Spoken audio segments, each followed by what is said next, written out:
За сайн байна уу та? Сайн байна уу? За. Хөдөлмөр сайн байна дээ. Чи сайн уу? За хоёлоо ороод ярилцлага хийлээ тий. Алтагч ч одоо хэдэн хүүхэдтэй л нэрээ. Манай хоо 5 хүүхэдтэй. Өнөртөх юм шүү тий. Гэрэлт амьд яриа. Таны хувьд болохоор яг одоо жишээлбэл зөрчилөө гэдэг ихлээр яг аль талаас нь хараад байна та? Ер нь одоо аль талч байх ер нь зөрчил маргаан.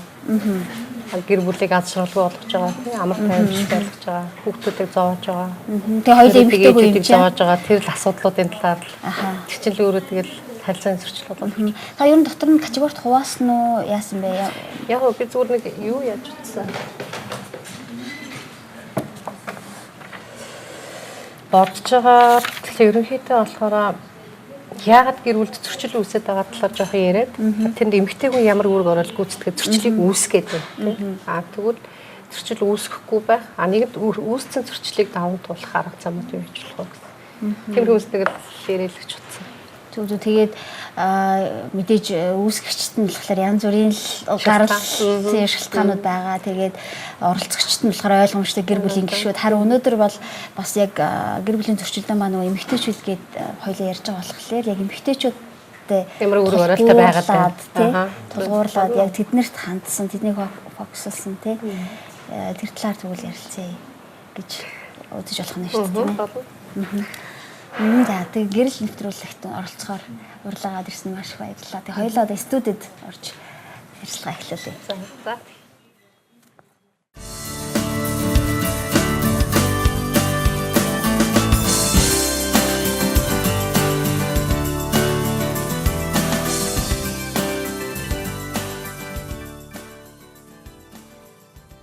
Үзэгчдээ орой минь төргий энэ орой бид нар гэрэл нэвтрүүлгээрээ нэгэн зочин урьж авчирсан байгаа. Танд энэ үдшийн мэндийг хүргэе. За баярлалаа. Та бүхэнд бас энэ үдшийн мэнд хүргэе. Бидний урилгыг хүлээж аваад гэрэл нэвтрүүлэгт зочилж байгаад баярлалаа. Тэгээд битүүрийн ярилцах сэдэв бол нэлээд том юм шиг болж хүнд бас тал руугаа штэ. Тэгээд тэр юу вэ гэхлээр гэр бүлийн зөрчил ба эмэгтэйчүүд гэсэн сэдвээр ярилцах болно. За таны хувьд бол хувь хүний хөгжлийн институтад ажилладаг тийм ээ. Та яг ямар албан тушаалтай вэ? Юу гэдэг лээ? За хувь хүний хөгжлийн институт гэдэг энэ байгууллага маань ер нь сургалтуудыг хийдэг байгаа. Хувь хүн байгууллага, гэр бүл, өсвөр үеийн хүүхдүүд зориулсан, оюутан залуус зориулсан тий хувь хүний хөгжлийн өөрийгөө хайж олох, амжилтанд хүрэхэд тусалдаг ийм байгууллага. Тэгээд миний хувьд одоо байгууллагынхаа захирлын өргөт ажлыг хийдэг. Түүнээс гадна сургалтуудаа хийгээд гээд явж байна да. Хувь хүний хөгжлийн институтыг ер нь сонсоод удаагүй. Тэгээ байгууллагад бас удаагүй газар байгаа шүү дээ тийм ээ. Ер нь танай байгууллагын зорилго ер нь юу юм бэ? Энэ талаараа. За манай байгууллага 2012 оны 12 сард байгуулагдсан албан ёсоор өмнө нь бид яриад хэлцээл те ер нь Монгол хүний төлөө юм хийхийнсэн одоо бид бас хөгжих болсон тий бид нар их өндөр хөгжилтэй орнуудын хөгжлийг л гайхаал яваад байдаг болохоос өөрсдийнхээ улс орны хөгжлийг бид жинхэнэ утгаар нь бас олж хармаар байна тий тэгэхээр улс орны хөгжил юугаар хэмжигдэх юм бэ олон байшин барилгаар хэмжигдэх юм уу гэдэг их ярьдаг байсан тэгэхээр ер нь бол амжилттай яваа хүмүүс гэр бүл за цаашлаад улс орныг ажиглахаар ерөөсөө л хүмүүс нь аз жаргалтай байдаг хүмүүс нь амар тайван байдаг тий тэгээд ер нь монгол хүн өөрөө хөгжиж байж, монгол хүн амжилттай амьдарч байж, монгол хүн сэтгэл санаа тайван амар амгалан байж, монгол улсыг хөгжил хэмжигдэх юм байна тий. Тэгэхээр бид нар өөрсдөө ч гэсэн бас хувь нэмрээ оруулцгаая гэдэг ингээд хэсэг. Одоо би ихчтэйгээ тэгээд хэсэг хүмүүстэй ярилцж байгаа бид нар энэ байгууллагыг байгуулсан. Хүнд чиглэсэн гэсэн чи их сайхан сонсогдож байна л да. Яагаад гэхээр зарим нэг зүйл дээр асуултууд маш их гардаг. Одоо жишээлбэл за цэцэрлэг байлаа гэж бодъё. Тэгсэн чинь үнэхээр хүүхдийн төлөө юм уу, үгүй юм уу гэдг нь ойлгохдохгүй ч юм уу тий. За эсвэл янз бүрийн за байгууллагууд байлаа гэж бодъё л та. Гэтэл яг тэр газар ажиллаж байгаа ажилчдынхаа буюу тэр хүний төлөө юм уу гэхээр үгүй ч юм шиг тий. Нэг тиймэрхүү асуудал нэлээд сүүлийн үед бол олон гарах болсон. Гэтэл харин яг хувь хүнийг бүр ингэж чиглэсэн яг ийм байгууллага гэдэг ихлээр надад их сайхан санагдаад байгаа байхгүй юу? Яг чи сая хэлж байгаа тэр жишээлбэл одоо байгууллагууд те үүндээ байгууллага хэн авч явдаг вэ? Ажилчид авч явдаг. Гэхдээ эзэн юу хүсдэг вэ? Ашиг мөнгө хүсчихэд ашиг арай л өөр сонирхолтой тийм ээ. За тэгээ яг байгууллагын сургалт авъя гэдээ ярьдаг. Тэгээ сургалт авъя ингэхдээ дандаа манай байгууллагын ашиг нэмэгдүүлэхийн тулд бид юу хийх ёстой вэ гэж асуудаг л да. Тэгээ мэдээж ашигаа нэмэгдүүлэхийн тулд бид нар борлуулалтаа нэмэгдүүлэх ёстой л байна. Гэхдээ тэр борлуулалтыг хийж байгаа хүмүүс тэднийг жоохон орхитуулах гал байдаг. Гэхдээ бас гэрэлтэй сайхан юм харагдаж байгаа. Яг сүүлийн үед ялангуяа хувийн том байгууллагууд бол ажилтнаа төлөө маш их анхаардаг болж байгаа. Энэ бол их сайхан авштай зүйл гэж боддог. За тэр цэцэрлэг сургууль бас ялгаагүй те. Ялангуяа цэцэрлэг сургуулийн хүрэлцээ муугаас болоод бид нар ингээд нэг ангид 40 50 хүүхдийг шахаал тэр хүүхдүүд бөгнөрүүлээд хайчих. Уйлаад байна уу, дуулаад байна уу, юм хамаагүй байгаа юм уу те. Цэцэрлэг гэхээр бас хүрэлцэхгүй. Бахан хүүхдүүд авчиад одоо хашаад байгаа мó, хашаалаад байгаа мó одоо яа ган те. Тиймэрхүү ядчгүй бас нийгэмдэр анзаарэгдэж ажиглагдаж байна. Тэгэхээр ер нь бол хувь хүн хөгжөөж, улс орон хөгжөөж, хувь хүн аз жаргалтай амжилттай байхад бас улс орны төрийн бодлого зайлшгүй бас хэрэгтэй байдаг. Хэрэгтэй байдаг. Тэгээд хувь хүний хөгжлийн институт гэдэг тэгэхээр хувь хүн рүү ерөөсөө чиглэсэн байна. Гэтэл нөгөө хувь хүн чинь насаараа бас ганцаараа амьдраад байгаа бас биш болчихж байгаа тийм ээ. Яалтчгүй нөгөө хувь хүн маань гэр бүл гэж байгаад байгаа шүү дээ. Тэгэхээр нөгөө хүн өөрөө те ингээд хүн гэдэг амтны өөрийнх нь мөн чанар нь ингээд ямар нэгэн байдлаар ингээд өөрийнхөө төлөө их байд юм байна л та тий. Одоо би аз жаргалтай байх, би өндөртэй вэ, би яавал баяртай байх вэ те. Одоо би аз жаргалтай байх юу байх вэ гэдэг өөрөө ингээд бүр нэг төрөлхийн инстинктээр хайгаад явж байдаг. Тэгэхээр тэр хүн магадгүй ямар нэгэн байдлаар өөрөө амар тайван аз жаргалтай байж нөгөө гэр бүлийг аз жаргалтай байлгах тий. Эргэн тойрныхныгоо баяртай байлгах тэр үндэс нь болоод байдаг л та. Тэгээд яг бид тэр хувь хүн гэдээ яриад байгаа. Яг үндэ бол бие хүн гэж ярьдаг л та. Тэр нэг биеийг олж байгаа яг нэг нийгэмд өөрийнхөө байр суурийг эзлээд өөрийнхөө нэг одоо дотоод мөн чанараа таньж мэдээ те өөрийнхөө дотор байгаа потенциал хүч чадлаа таньж мэдсэн тэгээд нэг өөрийнхөө биеийг бие хүнээ ингээд таньж мэдээд бүрдүүлээд ингээд аваад явахт нь би туслах гэдэг юм л да. Нэг талаасаа нөгөө талаасаа хувь хүн бие хүн гэдээ ярьж байгаа боловч тухайн хүнтэй хамааралтай бүх зүйлийг бид нар авч үзхийг хичээдэг. Тэгээд сургалтууд хөтөлбөрүүд маань нэг талаасаа хувь хүний хөгжил нөгөө талаасаа байгууллагын хөгжил бас дахиад гэр бүлийн хөгжил гэсэн гурван салбараас явагддаг. Гэрэлт амьд яриа. Зөв. Тэгэхээр бас яг хувь хүний хөгжил гэж яриад байгаа ч гэсэн гэр бүлийг орхицсон гэж бас ойлгож болохгүй юм шүү дээ. Тэр гэр бүл дотор олон хувь хүн бие хүмүүс сууж байгаа тийм. Тэд нарыг л хөгжүүлэх. Би зөвхөн нэг зүйл ярих дуртай байсан л да манайхаа асуудаг. Тэгээд одоо жишээлбэл эхнэр нөхөр хоёр гэр бүлийн асуудлыг ингээд шийдэе те. Эхнэр нөхөр хоёр хамтдаа ингээд суугаад хамтдаа ингээд хөгжмөр байна энэ төр гэдэг их ярьдаг. Тэгээд зүгээр миний нэг баримтлагдаг зарчим юу байдаг вэ гэхээр магадгүй эмэгтэй хүн одоо эмэгтэй хүн эрэгтэй хүн хоёр чинь тис өөр ялгаатай сэтгэл зүйтэй бие махбодтой хоёр өөр ертөнц байдаг тийм. Тэгвэл эмэгтэй хүн юунд дуртай байгаад юу хүсэж сонирхоод байдгүй тэрийгээ одоо авдаг мэддэг эрэгтэй хүн тэрийгээ авдаг мэдэрдэг байгаасаа гэж би хүсдэг л дээ. Тэгээд яг зүгээр жишээлээд ярих юм бол магадгүй өсөд байгаа юмыг өгцөө хоёр цатгалан хүн хоорондоо харьцдаг. Ер нь өссөн хүмүүс их ууртай байдаг ч тийм. Ялангуяа эрэгтэй хүмүүс өсөхөр бүр их ууртай болдог. Яг нөгөө хоолой идэх гэл тийм. Хоолой идэх юм уурал. Тэр чинь цаанаас бие махбод бас ямар нэг юм ялгаруулаад тийм шүү дээ. Шаардаад байна. Тэгээд зүгээр тэрүүнтэй зөөрлөд үзэх юм бол магадгүй хоёр цадцсан хоёр хүн хоорондоо их хөвдөх харьцах гэдэг байна. Тэгэхээр сэтгэл зүйн хувьд хэрэгцээтэй байгаа зүйлсийг нь өөр тус нь ингээд өгвөл тэр хоёр хүн хэрэгцээтэй зүйлсээ өөртөө авчихад харин дараа нь би ингээд одоо эрэгтэй хүнийхээ хувьд надад шаардлагатай байгаа сэтгэл зүйн болоо бие махбодын хувьд хэрэгцээтэй зүйлсээ ингээд авчихад бүрэн бүтэн болсныхаа дараа харин бусдад ингээд зарцуулах бүр дуртай өөрийгөө зориулах тийм хүсэл эрмэлзэлтэй болдог. Гэтэл анхдагч хэрэгцээ нь хангагдаагүй магадгүй бүр одоо суур хэрэгцээнүүд нь хангагдаагүй хүмүүсийн хувьд өөр бусдад зориулах тухай нийгмийн сайн сайхны тухай ярихад худлаа байдаг. Тийм шүү дээ. Нэг зөөртэй шүү дээ уусаа. Тэгэхээр өөрийнх нь суур хэрэгцээнүүдийг эхлээд хангаж өгөө гэдэг дээр л би илүү төлхөө анхаардаг л. Зөв.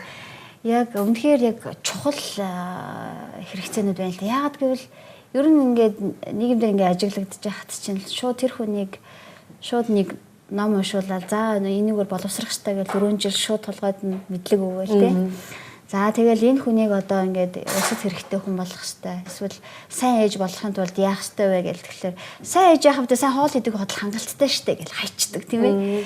Гэтэл яг үнэндээ юу хаягдаад юу дотор болоод байгаа вэ? Хүн болгон бас тэрийг нэг анзаардаггүй тий.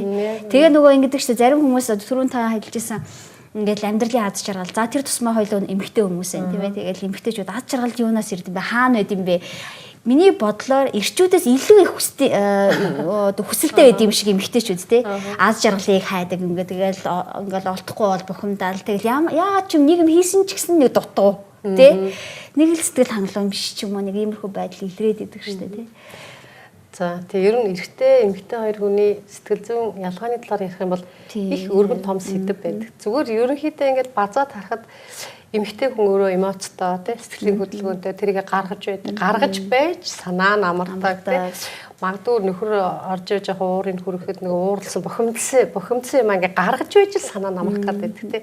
Гэтэл магадгүй зарим нэг тохиолдолд жоохон дотгошоо залгичвал асуудал үүсэхгүй байх юм шиг тий. Тэгэхээр эрэгтэй хүний хувьд бол тэр их олон асуудалд оролцох цаанасаа л дурггүй байх жишээ нь. Тэгээ энэ чинь тэгээ бие махбодын тогтцоотойгоо холбогдоод бүх зүйл тайлбарлагддаг л да. Жишээлбэл эрэгтэй хүний одоо баруун тархин ажиллаж явах, зүүн тархин амарч явах жишээ нь. Зүүн тархин ажиллаж явах, баруун тархин амарч явах жишээ нь. Гэтэл эрэгтэй эмэгтэй хүний баруун зүүн тархи хоёр зэрэг ажиллах чадвартай.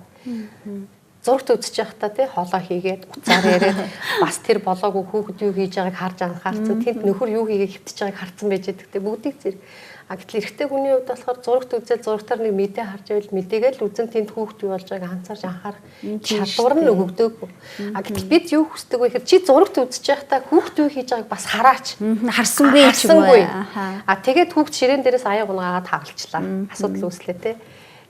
Тэгэхэд эрэгтэй хүн тэр бүхнийг зэрэг харах, зэрэг зохицуулах чадвар байхгүй байдаг байхгүй. Гэтэл бид байх гай төсөөд байна. Тэгэхээр хүн хүнд юу өгөгдсөн байгааг бид нар өөрсдөө бас таньж мэдэх шаардлагатай байдаг л та. Тэгээд бас ер нь бол эмэгтэй, эрэгтэй хоёр өөр ертөнц нийлж нэг ертөнцийг бүтээгээд л амьдрах хэрэгтэй болдог. Тэгээд нэг аз жаргал руу ордог хаалга нарийнхаа тэргээр хоёр хүн зэрэгцэж багтдаггүй нэг л хүн багтдаг гэвэг байдаг те. Тэгэхээр яг л тийм. Тэгэхээр нөгөө эрэгтэй эмэгтэй хоёр өөр ертөнц нийлээд нэг гэр бүл дотор ороод амьдарч байхдаа яг нэг хүн шиг санаа зорилготой байж ээж магадгүй тэр аз жаргалын хаалгаар багтаж авах гэдэг юм л та. Тэгэхээр өнөөдөр бид хоёрын сэдвийн хувьд болохоор гэр бүлийн зөрчилдөөн ба эмэгтэйчүүд гэдэг байгаа. Гэтэл таны ярианаас бас би ер нь яг ямар сэдвэр аваад байна вэ гэд тэгэхээр яагаад зөрчилдөөн гардыг бэ? Яагаад гэвэл хувь хүн тий тэр гэр бүлийн гишүүд нэг бүр буюу бие хүн ер нь юу болоод байгаа юм бэ? Тэр хүн яах ёстой юм бэ? Тэр зүйл байж ээж л бид нар зөрчилдөөнийг одоо даавах ч юм уу зөрчилдөөнгүй байх бас боломж бололцоо байдаг юм байна гэдгийг л хараад байна л та. Яг үнэн. За жишээлбэл би зүгээр өөрийгөө л яриа л да. Би одоо ингээл ихнэр хүн бас ээж тэгээд нэг байгууллага бас аваад явж байна те. Тэгээд их олон өрөг хүлээдэг. Та чи хэд хүүхэдтэй гэлээ? Тэгээ би 5 хүүхэдтэй. 5 хүүхэдтэй. Том охин маань одоо 23 та энэ жилдээ. Тэгээ их сургуулиуд төгсөөд ажил хийж байна. Хоёр дахь охин маань бас их сургуулиуд төгсчлөө сая ажилд орсон. 3 дахь охиноо би өчигдөрхөн одоо онгоцны буудлаас үдэж өгчөөд гадагшаа сургуульд үдэж өгчөөд ингээд сууж байна те. Тэгээ баах хүүхэд маань одоо 10 сартаа. За зүгээр би өөр дээрээ жишээ авлаа гэхэд манай гэр бүлд байгаа 7 хүн байна те. 7 өөр ертөнц 7 өөр хүсэл сонирхолтой, 7 өөр бодолтой. Тэгэхээр энэ 7 хүн долуулаа нийлээд яавал амар тайван аз жаргалтай байх. За магадгүй танаа хэдэн хүүхэдтэй? Манайх нэг хүүхэдтэй. За та 3 тийм үү? 3 хүн нийлж нэг одоо хүсэл сонирхол. За яг аз жаргал гэдэг яриа те нэг аз жаргалтай байх гэдэг. Тэгэхээр миний хамгийн түрүүн одоо гэр бүлүүд зориулж хэлхийг хүсдэг зүйл юу байдаг гэхээр та нар бас ингээд зөрчил маргаангүй байна гэж хизэж байхгүй чи амьдрал шүү дээ. Дандаа л инээс нь тэрэгсэн, тэр ялуурсан, ялтарсан тэгээд л нэг бөө ингэсэн гэж байхгүй шүү дээ. Амьдрал юм чинь заавал зөрчил маргаан үүснэ. Зүгээр л магадгүй зөрчил маргаануудыг хэтэрхий дэврүүлэхгүй, газар ахуулахгүй тий. Тэр зөрчил маргаанаас хор хохиролтой муу үр дүнг үзэхгүйгээр бид наан нь зохицуулах боломжуудыг олж харах хэрэгтэй. Урт удаан хугацаанд гэр бүлийг тогтоож барих хүч чадалтай байх хэрэгтэй болж байгаа юм л да. Тэгэхээр одоо тэр гэр бүлүүдэд хамгийн түрүүнд хэлхийг хүсдэг зүйл маань юу вэ гэхээр та нар гэр бүл дотор хідэн ч гишүүн байж болно тий. Гагцхүү бүгдээрээ нэг зорилготой байх хэрэгтэй. Нэг зорилго. Гэрэлт амьд яриа. Тэгээ зорилго гэхээр бас их жоох ингээд хүмүүст нэг хөндөй сонсогдсон шиг байна. Одоо жишээлбэл за нэг гэр бүлийн гишүүн эмээ байлаа гэж бодё настай тий. Гэтэл өдөр чи өөр зорилготой өөрийнх нь хүсэл сонирхол өндөө байдаг. Гэтэл дөнгөж 17 өсвөр насны хүүхэд байх юм бол бас нэг зорилго. Нөгөө талын туйл юм шиг одоо хүсэл зорилго байна штэ. Гэтэл таны яриад байгаа нэг зорилго гэж хаанагаа тий. Яг үнэ. Өстой гоё асуулт. Тэгэд яг тэгдэг байхгүй. Зорилго. Тэгэд зорилго гэдэг ингээд нэг хүмүүс ингээд бодохдоо жоох ингээд би юу ч үзээд байна гэж жоох туйлшруулад байна гэж боддог байхгүй. Зорилго гэхэр нэг л амар том одоо юу гэдэг залуучууд яг нэг зүг рүү хамт харах хэрэгтэй юм шиг л би одоо хамт харах ёстой нэг зорилгын тухай би ярьж байгаа байхгүй. Тэр 7 хүн нийлээд нэг зүг рүү харах хэрэгтэй. Тэр нь юу юм бэ? Чи юу гэж бодож байна? Долуулаа нэг зүг рүү харж болох уу? Хэцүү штэ. За хэцүү юу? Хэцүү үстэй. За үнэхээр хэцүү. Тэгээ би энийг юу гэж хэлэх гэдэг нь нөгөө бид хоёр түрүү хаалга дээр яриа явж байсан тийм. Ямарваа нэг зүйл энгийн байх тусмаа агуу байдаг. Яг үүндээ бидний хайгаад байгаа тэр аз жаргал хамгийн энгийн юм дотор байж байгаа. Тэгэхээр долуулаа нийлээд ямар зүг рүү харах хэрэгтэй юм бэ? Би хүмүүсээр жоохон бодвол дээ. Нөгөөдөл маань нилээн боддог л да. Би ч гэсэн одоо хүртэл бодоол байна. Тэгээ би бас ингэж бодож байна. Магадгүй тэр гэр бүл өөрийн гэсэн за гэргүй байлаа гэж бодъё л доо. Тэгээд бүгдээрээ нэг сангийн гэр оронтой болчих юмсан гэд.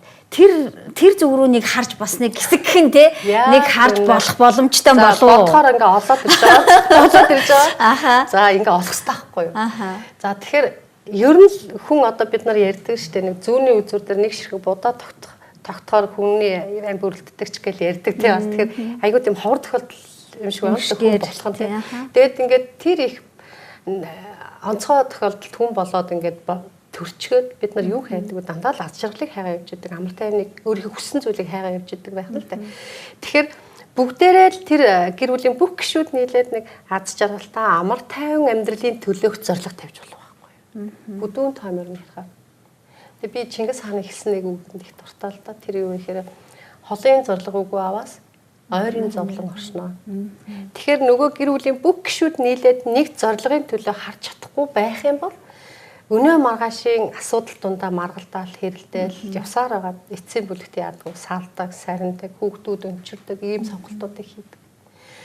Тэгэхээр ер нь гэр бүл салахыг одоо зөвшөөрдөгч гэдэг юм уу нэг ийм 3 тохиолдол байдаг л да. Нэгдүгээрт нь болохоор үнэхээр тэр хүн хэн нэг нь гэр бүлийн хүчирхийлэлд амь нас нь аюултай байдал тулгарсан тохиолдолд салахыг зөвшөөрдөг. Гэр бүлийн хүчирхийлэл. Одоо бид нар гэр бүлийн хүчирхийлэлээс болоод олон хүнийг бас өрөвдөж хохирч байгааг бид нар харж л байна тийм ээ. Дараагийн нэг шалтгаан нь болохоор эхнэр нөхөр хоёр хоорондоо бас одоо ярилцаатай ингээд одоо өргүүд байх юм бол одоо бид хоёр үнэхээр бас ингээд болохгүй байна гэдгээ бас хүлээн зөвшөөрөөд салжуулдаг. Дараагийн тохиолдол нь юу гэдэг вэ гэхээр сэтгцийн одоо бүр ноцтой эмгэгтэй сэтгцийн өвчтөй тохиолдолд салхийг зөвшөөрдөг. Бусад бүх тохиолдлыг бид нар зохицуулах боломжтой байдаг. Зохицуулж болох хэрэгтэй. Яг бид ухаанаа ажилуулахаас гадна ихэнх тохиолдолд гэр бүлийн зөрчил дээр хүмүүс ухаанаа ажилуулад байдаг. Зүрх сэтгэлээ мартчихдаг. Гэтэл хамгийн үнэн чим хүний зүрх сэтгэл байдаг. Хизээч бид нэг хуурдаг хамгийн чин үннийг хэлж байна. Гэтэл бид ухаанаа ажилуулаад байшин барилгынхаа тооцоо хийгээл, машины тэрэгнийхээ тооцоо хийгээл те. Тэгэл хүүхдүүдийн сургалтын төлбөрийн тооцоо хийдэг байхгүй. Гэтэл тэр гэр бүл салах сарныхын цаана ямар олон хүний амьдралын хувь тавилан байгаа. Тийм шүү дээ. Тооцоолдог. Тэрийг тооцоолол юу болох юм бөө мэд те. Тэрийг ерөөс тооцоолдоггүй байхгүй. Гэтэл тэрний тооцоо хаана явагддаг вэ? Яг үүндээ зүрх сэтгэлд явагдаж байна. Ил гаргаад нөгөө харах боломж болохгүй.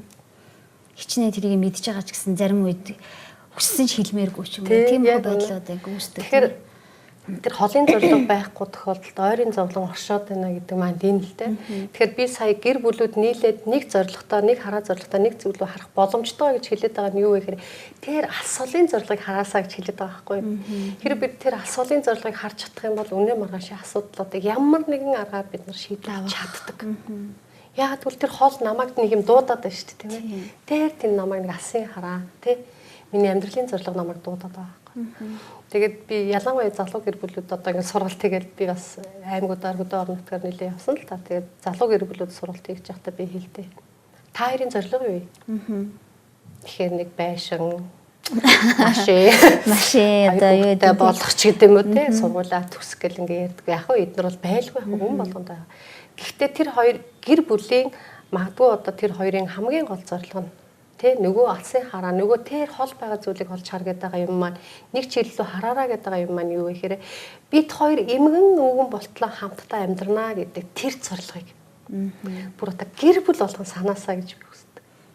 Тэгэд эмгэн өвгөн болтлоо бид хоёр хамтдаа амьдрнаа бид хоёр цайгаа чанаад хуваагаад идээд уугаад хамтдаа байна гэдэг тэр зорилгыг гүн бат үнэхээр миний амьдралын зорилгыг харцсан тохиолдолд өнөө маргаашийн зовлонтой асуудлуудыг шийдээд яваад байдаг байхгүй юу? Таныг сая ингэ хэлсэн чи би дотроо юу ямар асуулт асуусан гэж. Ингээл болом уу? Яг тийм л асуулт гарч ирж байна л да. Ингээл болом уу? Эн чин нөгөө нэг насны онцлогтой, нөгөө эмоцгүй янз бүрийн нөгөө зан чанартай сэтгэл зүйтэй хүмүүсийг нөгөө нэгтгэх гээд идэг чинь зүгээр энэ л юм уу? Энэ л байгаа.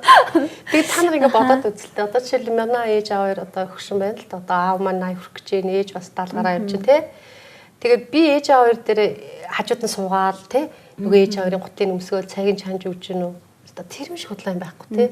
Гэтэл хүмүүсээс за чи 80 настай байхдаа чиний хажууд хэн бэ төсөөлө бодтоо гэж би яг хийлэгдэг, дасгал хийлэгдэг. Тэгэхээр охин маань байна.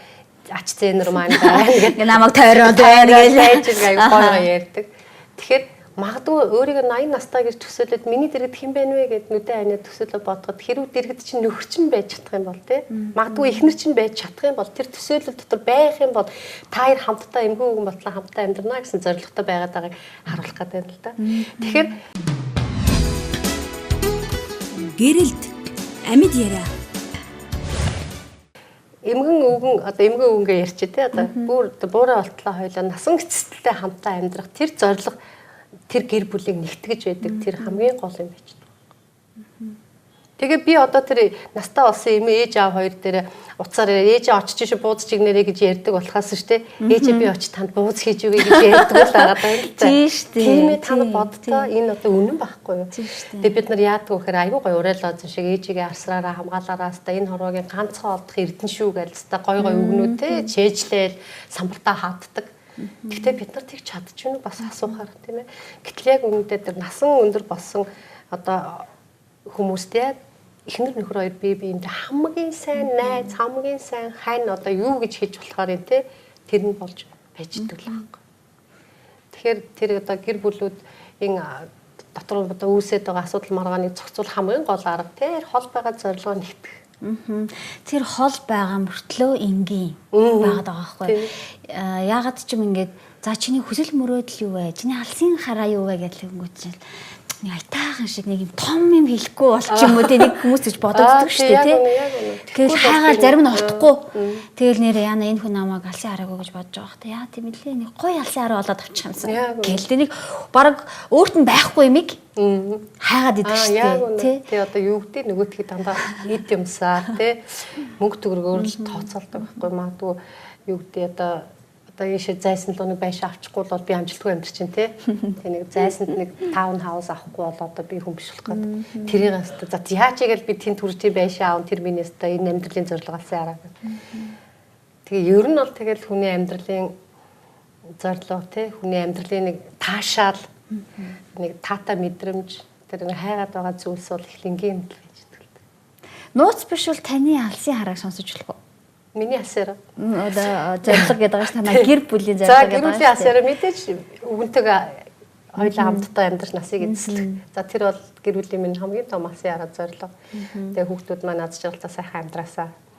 Тэгээ миний нэг том алсын арга юу гэдэг вэ гэхээр би энэ надад нэг тэр жил нэг 10 жилийн өмнө манай гэрт нэг Японоос ирсэн нэг профессор өвгөн манай гэрт байрлсан юм л да. Ягаад тэгэхээр 74 настай тийм өвгөн байсан. Дэлхийн их олон орноор явсан.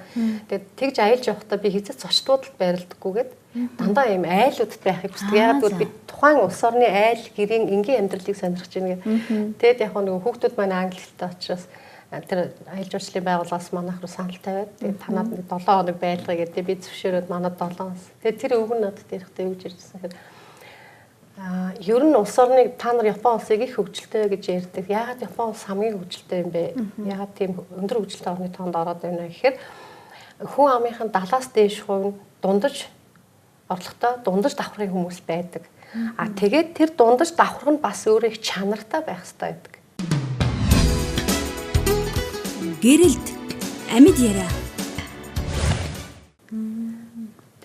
Тийм учраас одоо манай орныг их өндөр хөгжилтэй орн гэдэг нь шүү дээ. Ямар сайн юм. Тэгж хэлсэн. Тэгээд жишээлбэл танаа Монгол улсыг ингээ анзаарахаар би чамайг одоо ингээ харахаар дундаж давхартай амьдралтай хүн гэж бодож гин гэдэг өөрөө тэгжсэн. Тэгээд би туслангийнхаа байшинтай очиад тэгээд бидгээ тэрж мэрж яваал ингээ айсан чинь сүүлдээ намайг чи баян ч юм уу яасан гэдэг чи газартай юм аа. Тэ бид нар ч одоо зослонгийн газар гэж тоохгүй шүү дээ. Нэг тоохгүй гэсэн чи газартаа те тэгээ зослонгийнхаа газар дээр хоёр байшинтай байгаа. Хоёр байшинтай та нэг нь манай ээж хоёр нэг нь би гээл ингээл өвгөө ингээ эргэлзээл ярьжсэн аахгүй. Тэгээд чи их олон хүүхэдтэй гээл те. Тэгэл их олон юм надад их олон юм бодогдуулсан л да тэр хүн манай гэрт нэг 7 хоног та. Тэгээд магадгүй бас энэ хуугны хөгжлийн институтыг байгуулах тэр алсын хараа бас тэндээс төржсэн.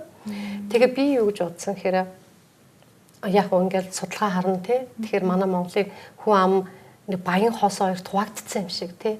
Тэгвэл тэр цөөхөн. Тэгээд яг үүнтэй дундаж давхрын амьдралтай хүмүүс нь бас яг тийм чанартай амьдралаар амьдраад байна уу гэхээр үгүй байгаад байгаа байхгүй юу. Тэгэхээр нөгөө дундаж давхрын нэг тодорхойлох томьёолууд бас байдаг шүү дээ тий. Өөр ингэсэн орон байртай, машин тэрэгтэй, ажилтай, хоёулаа ажилтаа тэгээд янз бүрийн зээл энтергаа ингэ төлөх чадвартай. Тэгээд жилдээ 2 удаа гадаад ямар нэгэн улс оронд ч юм уу эсвэл орон нутгатаа ингэ гэр бүлээрээ аялах зугаалах чадвартай гэл тий тодорхойлтууд байдаг. Тэрийг ингээд аваад бодоод эргэн тойрны хүмүүсээ ботхоор бас арай л хүрхгүй байх шиг санагдаад зарим тохиолдолд тий. Тэгээд бодож байсан. Тэгэхээр ер нь Монгол хүмүүсийн Монгол орон өөрөө хөгжилтэй орн болохын тулд дундаж давхаргын хүмүүсийн тоо хүн амынхаа 70%-аас илүү гарах хэрэгтэй юм байна. Тэгээд тэр нь чанартай байх хэрэгтэй юм байна гэж их бодож байсан. Тэгээд ер нь ядаж би тий энэнд өөрийнхөө чадлынхаа хүрээр хүч одоо боломжоо дайчлаад энэ зорилгод нэгдэе гэж аяг бодож байсан л да. Тэгэхээр миний алсын хараа зорилго гэдэг одоо бүр том дуурайд хэлчих юм бол ер нь л улс орныхаа нийгмийн хөгжил чадах чинь нэгээрээ өөрийнхөө хувь нэмрийг оруулъя. Тэгээд Монгол улс маань хөгжилтэй сайхан улс болоосоо гэдэг л том тийм зорилго нэгддэг. Тийм л да. Тэгээд таны ингээд сонсож байхад нөгөө нэг бидний бит хоёрын сэдвээ нэрлэлсэн маань зөрчилдөөн гэд тэгсэн шүү дээ тий.